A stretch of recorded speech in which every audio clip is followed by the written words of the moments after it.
Karena kita tidak bisa mengubah orang lain. Kita nggak bisa mengubah keadaan, tapi kita bisa mengubah diri kita sendiri. Look inside, not outside. Kenapa NPD kebanyakan muncul setelah menikah? Pertama, pernikahan menuntut dewasa, mengalah, mendengar, berempati, dan disitulah masalahnya. Bagi ego yang rapuh, tuntutan itu seperti ancaman. Saat harapan hidup tak sesuai bayangan, saat pasangan punya pendapat berbeda, saat realita tak bisa dikendalikan. Kedua, ego terluka, ingin mengontrol pasangan sepenuhnya, merendahkan, memutar balik kesalahan, bukan karena kuat, tapi karena tak sanggup menghadapi rasa gagal. Ketiga, rasa terlalu aman. Saat sudah menikah, ada rasa, dia tidak akan pergi. Tak perlu lagi menjaga kata, menahan emosi, atau peduli lagi menahan perasaan. Dia yakin pasangan akan bertahan. Disinilah NP ditumbuh pelan, halus dan sering tak disadari. Wen, justru kamu buka CCTV itu malah ngeliatin, malah kamu yang kayaknya selengki loh. Kamu menunjukkan bahwa itu adalah pertengkaran karena asal muasal dari kamu ikutin saya ya, gitu ya. Emang udah selengki ya? Itu makin besar, semakin full videonya, semakin kelihatan kamu yang nggak bener loh. Aduh, nggak usah lah saling menjelekkan. Dikirain, ini dia malu, gue buka. Nggak taunya di situ yang kita tangkap, lu yang selengki dan lu yang merasa diikuti. Aneh. Aduh, manusia kok aneh banget sih. Di tengah hiruk pikuk dan panasnya konflik antara Ruben Onsu dan Sarwenda, banyak pertanyaan yang menggantung di benak publik. Apa yang sebenarnya Sarwenda inginkan dari Ruben Onsu? Hingga beginilah jawaban Ruben. Yang di chat itu, ya, dia kalau chat itu selalu ngondor keras. Mungkin pokoknya lu langsung, iya. Intinya, lu makan, lu makan ini. Diladenin terus begitu terus bunyinya. Ya, begitu terus bunyinya. Kalau diladenin terus, ya, dah. Nggak suka banget hidupnya damai. Diturutin, gue bilang ini kesalahan gue terbesar. Dari dulu gue iya-iyain aja dia. Bahas selingkuh. Nah beritanya di TikTok lu yang dicurigai orang. Ada gue tegur, enggak, gue biasa aja. Oh, dicerai juga, ini bahas tentang anak kemana-mana lu. Ngelebar. Karena ilmu menghasutnya udah nggak mempan. Masih nggak ngaku lagi menghasut siapa.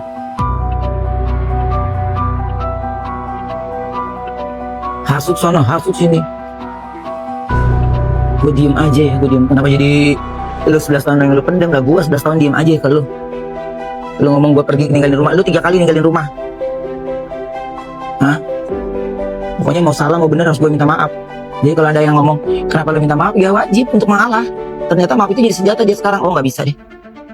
Enggak. Lah yang lucu, gue nggak ada nyuruh bikin lu pada ribut sama netizen. Lu sendiri yang sama netizen, bukan gue. Lah gue mah diam aja. Lu yang cangcong. Lagi nggak ngaku lagi lu ngomong cong di tempat si podcast. Ruben katanya ada pinjol. Pertanyaannya gini, kalau gue kan nggak tinggal di situ, lu tinggal ngomong sama aja kalau dapat barang paket. Kalau nggak ada namanya di situ, selesai. Iya nggak? Kalau lu merasa terganggu, apalagi itu mengganggu anak katanya, ya lu lapor polisi. Lu nggak lapor polisi, lapor ke polisi. Head comment lu lapor polisi. Orang yang datang mengganggu lu yang merasa terusik, lu nggak lapor polisi, aneh. Kalau lu mau tenang aja. Nah lu yang hubungin buat undang podcast. Diem kan lo semuanya tuh. Hah? Mana itu? Adiknya mana itu adiknya tuh? Mana? Iya, kenapa jadi berisik? Karena ngerasa terus itu, padahal fokusnya kemana? Fokusnya ke anak, mana anak gue? Bisa aja gue datang ke sekolah, gue ambil anak gue, kan gue belum masih bapaknya. Sampai kapanpun juga tetap bapaknya kan? Mana itu? Hah? Adik iparnya? Mana itu? Yang membiarkan anak gue ngomong di TikTok begitu? Hah? Mana? Semua gue pura lupa aja.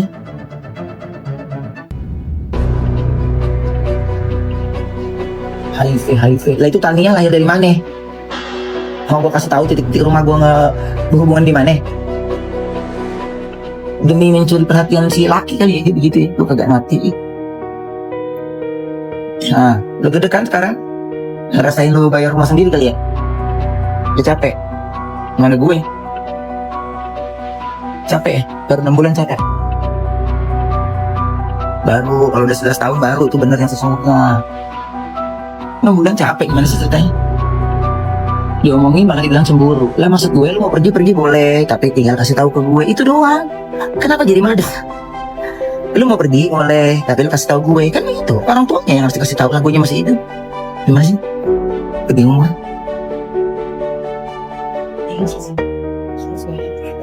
Dulu nggak begitu ya, lah dulu kan sekarang udah cerai bu. Gimana sih? Lo pada pegel tuh nonton di tempat podcast. Ya. Lagi mana gue 11 tahun ngomongin nyambung nggak? Ngomong apa? Arahnya kemana lagi? Ya itu. Lagi ngomongin tentang hotel. Harus gue naruh anak-anak gue di hotel 1 bulan di Ritz Carlton Pacific Place, 3 kamar. Bahasa selingkuh. Tanya tentang rincian. Mana kan kartu kredit itu kan ada selalu bagi 2. Maksud gue, ini buat pegangan gue kalau suatu saat nanti ketika anak gue itu nyalahin gue, ketika anak gue itu ini, gue minimal enggak kok ada ayah ada ikut bantu. Lu cuma tulisan begitu doang. Ya, ditanya rincian. Bahasa IP. Itu aneh mana? Jadi gimana? Ya Allah, nggak ngerti di kita ya. Lah kalau dulu kan karena suami istri, kalau sekarang ini kan udah beda gitu maksudnya. Markona, paham nggak lo? Nah, gue juga menghormati perempuan, gue juga menghormati ibu gue, sayang banget gue malah sama ibu gue. Tapi jenis perempuan yang gimana dulu? Kita dandanin dia, kita dandanin biar dia cakep ya, biar dia ada kelasnya gitu. Robor kita nempel juga perhiasan di tangan. Kita dandanin dia yang bagus, biar cakep gitu. Dia biar ini. Udah cakep nginjek. Dia nggak pernah megang handphone anak katanya. Nggak pernah megang handphone anak. Gimana nggak pernah megang handphone anak sih? Password anak gue juga dia pegang. Sekarang TikTok nyonya yang daftarin dia itu. Katanya dia nggak tahu. Dan ketika dia mau login lagi, minta sama dia nggak ada. Katanya nggak ada, padahal waktu itu Onyo H-3 mau keluarin lagu dan harus promo di TikToknya. Nah, suka belaga susah ngubungin gue. Lah nomor yang dulu itu ganti. Lu ngambil dari handphone anak gue tuh. Jangan diada-adain. Jadi orang jangan diada-adain. Hah?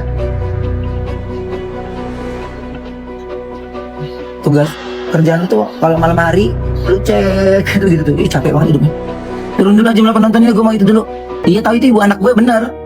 Lah kalau dia tahu itu ibu, kalau gue harus tahu itu ibunya anak gue, berarti dia harus tahu juga gue dong, gue ayah anaknya. Lah ini lo ngata-ngatain gue, ya mau nyindir, mau ini. Di depan pacar lo, bilangnya gue cemburu, yah, minum dulu deh ah. Jadi sayang semuanya gue juga kalau bisa tuh semua orang yang masuk rumah sakit ya, itu gara-gara gue kalau bisa. Cong lo, ya, udah. Biar cepet deh sana deh.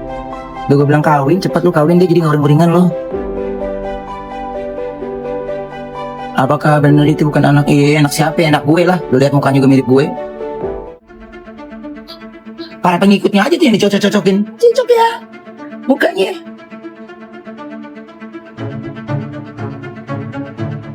Gua mah biar jelek, muka gua mah hasil gua bagus. Di tengah hiruk pikuk dan panasnya konflik antara S dan RO, satu pertanyaan terus menggantung di benak publik ya. Apa sih yang sebenarnya S cari dari RO ini? Apakah anak? Enggak ya. Apa harga diri? Enggak juga. Apakah uang? Nah, ini jawaban yang paling tegas dan masuk di akal. Di saat artis S menangis di podcastnya DS, berbicara tentang anak dan mengaku sebagai korban, fakta-fakta di belakang layar itu berbicara lainnya. Fakta yang menunjukkan bahwa motif sebenarnya jauh dari perjuangan seorang ibu, tapi keinginan untuk terus mengalirkan uang dari seorang mantan suami yang sudah habis dikuras. Nah, saya akan bedah ya, dan saya akan beberkan bukti yang menunjukkan bahwa S ini cuma peduli pada uang RO, yaitu mantan suaminya. Yang pertama, ini nafkah 200 jutaan per bulannya. Dia ngomong, oh saya tidak butuh, tapi tetap minta.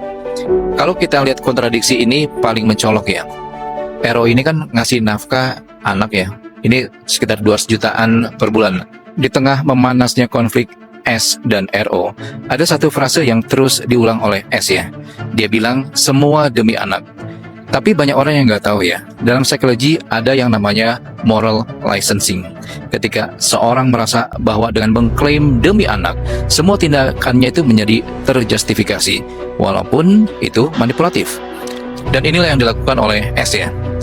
Anak-anak ini dijadikan tameng, uang RO mantan suaminya itu dikuras habis, dan publik dibuai dengan air mata buayanya, terutama pada saat podcast di tanggal 29 lalu.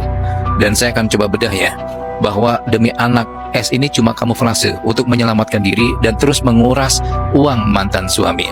Dulu, S ini pernah melontarkan kalimat yang viral ya, gua nggak butuh 200 juta loh.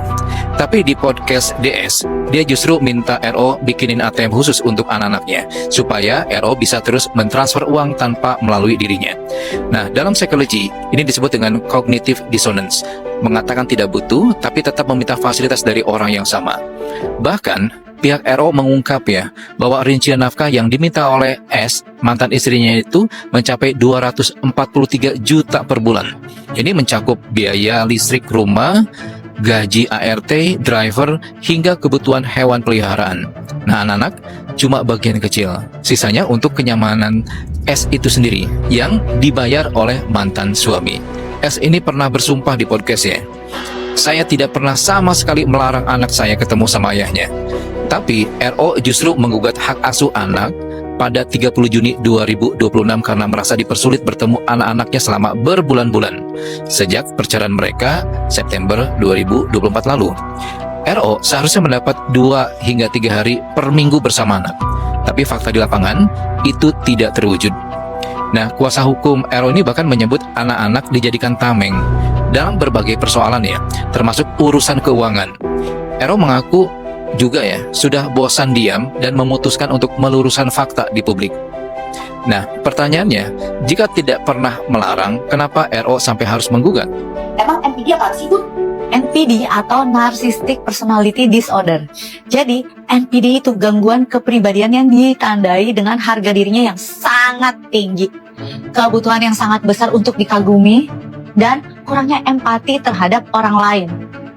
Biasanya mereka akan merasa dirinya lebih baik daripada orang lain dan berhak mendapatkan perlakuan istimewa tanpa alasan yang jelas. Serem banget nih. Penderita NPD itu sangat sensitif terhadap kritik atau kekalahan. Mereka akan bereaksi dengan sikap yang meremehkan dan menantang. Penderita NPD bisa sangat manipulatif dan sulit dihadapi.